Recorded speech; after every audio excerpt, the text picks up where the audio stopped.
Nous allons à présent nous intéresser à la messagerie, donc gérée par le serveur de messagerie Exchange. Et nous allons donc débuter avec Outlook, donc l'envoi et la réception de messages. Donc nous allons commencer par la réception. Donc la plateforme va se présenter comme suit.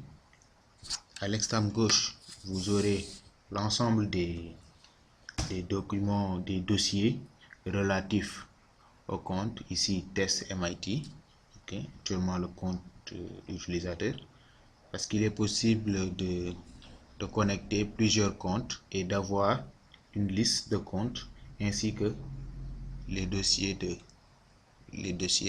chaque compte.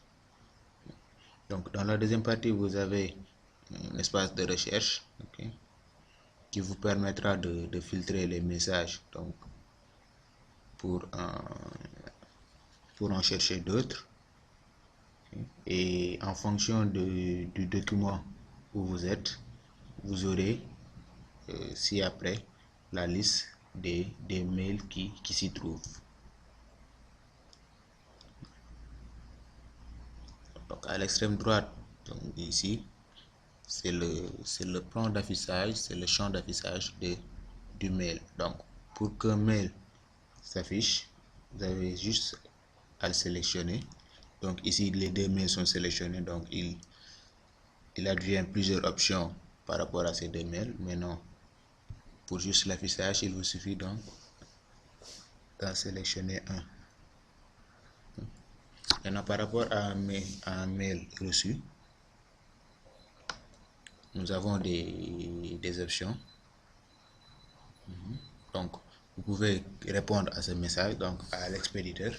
Vous pouvez répondre en choisissant répondre à tous à l'expéditeur ainsi qu'à l'ensemble des comptes qui ont reçu le même message, donc qu'ils soient destinataires ou mis en copie.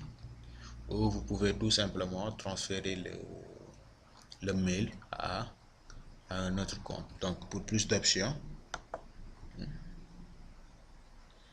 pouvez supprimer, catégoriser, marquer comme courrier indésirable si toutefois vous considérez ce mail comme un spam. Donc l'ouvrir dans une fenêtre séparée. Vous pouvez l'ouvrir dans une fenêtre séparée. Donc soit vous cliquez là-bas, soit vous double-cliquez sur le message. Donc on pourra même l'imprimer, créer une règle. Donc nous verrons après la création de règles au niveau des paramétrages. Pour revenir à l'envoi des messages, je fais un nouveau message. Donc par défaut, nous avons les champs destinataires, donc à savoir le premier champ, et la copie conforme ici qui s'affiche en dehors de l'objet et du corps du message. Mais il nous est possible d'afficher plusieurs autres champs. Donc on peut afficher le CCI, donc c'est la copie conforme invisible. Donc nous verrons un peu la différence entre le CCI et le CCI. Nous pouvons aussi afficher l'expéditeur. Donc dans le cas où plusieurs comptes sont liés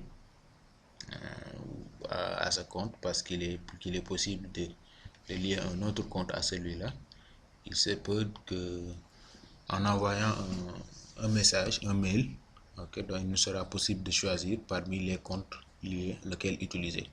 Donc nous le verrons après au niveau des paramètres.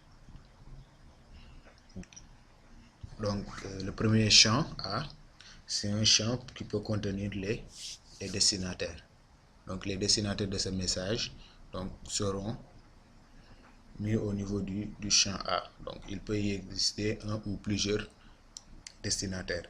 Donc la copie conforme, les gens qui seront mis en copie conforme vont recevoir le même mail que les destinataires. Mais ce qu'il faut savoir, c'est que les destinataires, eux aussi, ils verront que telle ou telle personne a été mise en copie par rapport au mail qu'ils ont reçu. Par contre, si une personne est mise en tant que CCI, donc si un compte est mis en tant que CCI, là par contre, il pourra voir les destinataires et l'ensemble des personnes qui ont été mises en copie, mais par contre, ces derniers ne pourront pas savoir qu'une tierce personne a reçu le même mail. Donc, pour des problèmes d'intégrité, ce champ est peut-être utilisé. Okay. Donc, nous allons voir un autre élément de la plateforme Office 365 qui est lié à la messagerie. Donc, c'est le répertoire. Donc, c'est le carnet d'adresse. Donc, le carnet d'adresse, c'est en quelque sorte une base de données qui contient l'ensemble des mails du personnel et des étudiants du MIT.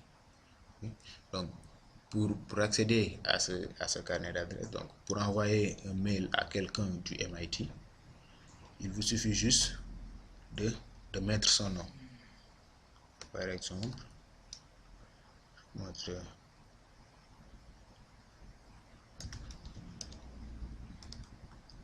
Seyna, et je peux rechercher dans les contacts. Donc ici, les contacts, ce sont mes contacts actuellement, donc les contacts de ce compte test MIT et le répertoire. Donc le répertoire constitue le carnet d'adresse. Okay. Donc là, je fais une recherche par rapport à une partie seulement du nom et j'ai l'ensemble des personnes qui ont cette partie au niveau de leur nom ou de leur prénom.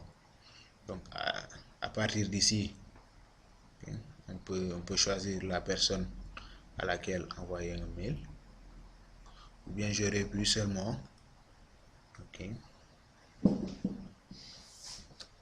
j'aurais pu mettre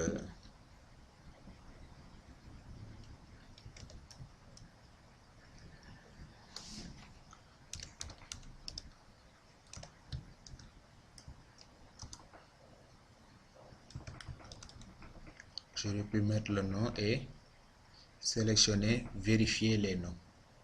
Okay. Donc si la personne fait partie du carnet d'adresse, automatiquement vous aurez ici comme lien qui va donner sur son mail, sur le mail du MIT. Okay. Donc si toutefois la personne à qui vous devez envoyer le mail ne fait pas partie de l'administration ou n'est pas étudiant au MIT, donc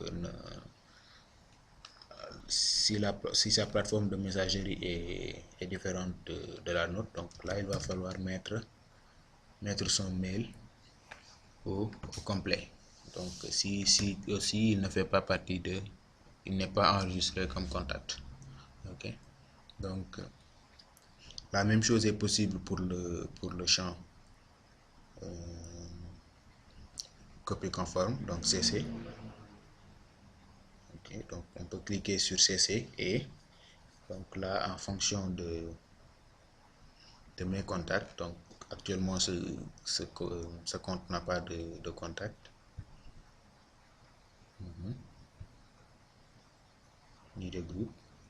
Ok, mais n'empêche, il est possible de faire une recherche. Ok, donc on peut rechercher et trouver l'ensemble des personnes qui ont comme prénom ou nom ou bien une partie le mot que j'ai mis ici, donc le nom que j'ai mis ici, Abdoulaye.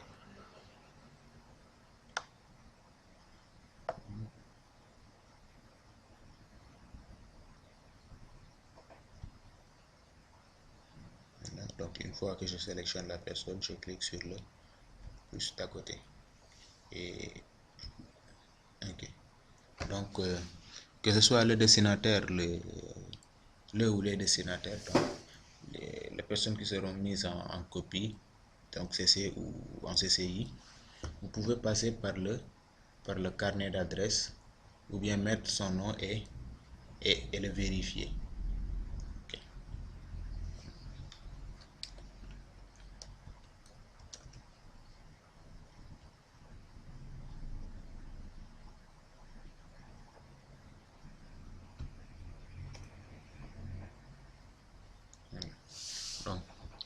champ objet est en quelque sorte le titre de votre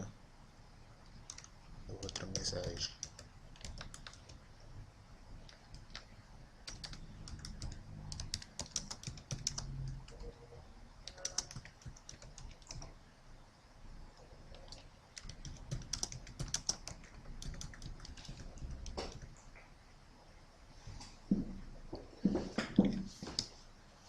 Au niveau du corps du mail, donc vous avez ici le corps du mail, donc qui est personnalisable.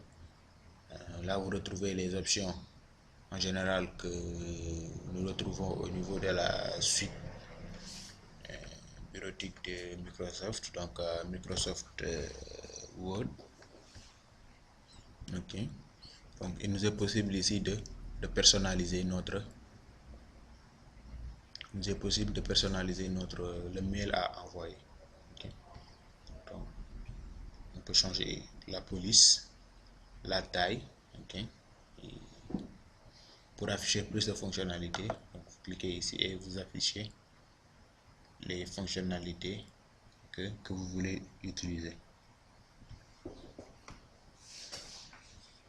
Voilà.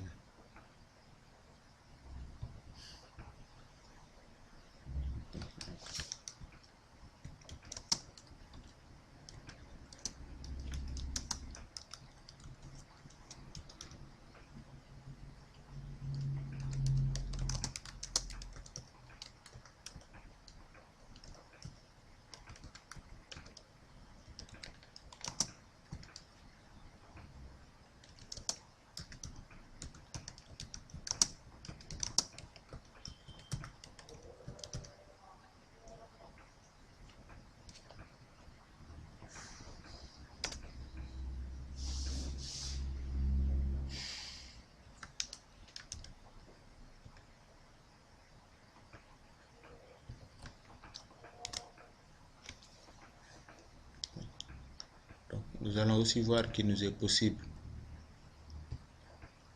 d'enregistrer le mail et de le retrouver en tant que brouillon. Et de le retrouver donc en tant que brouillon. Okay. Donc ici pour envoyer le mail, donc il suffit de voilà, donc je reviens pour retrouver le mail ici en tant que brouillon. Maintenant,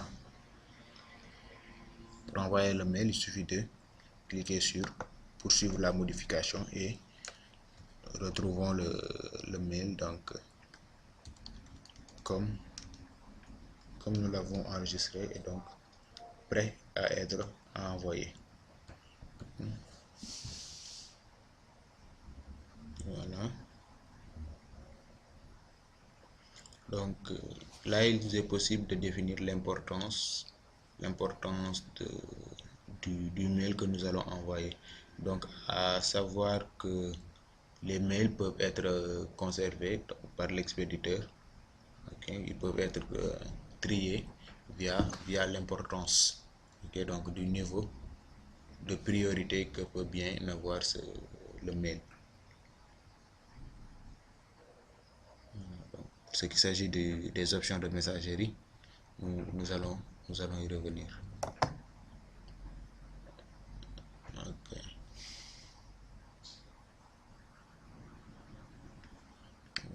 Donc l'autre fonctionnalité lors de l'envoi d'un mail, il est là.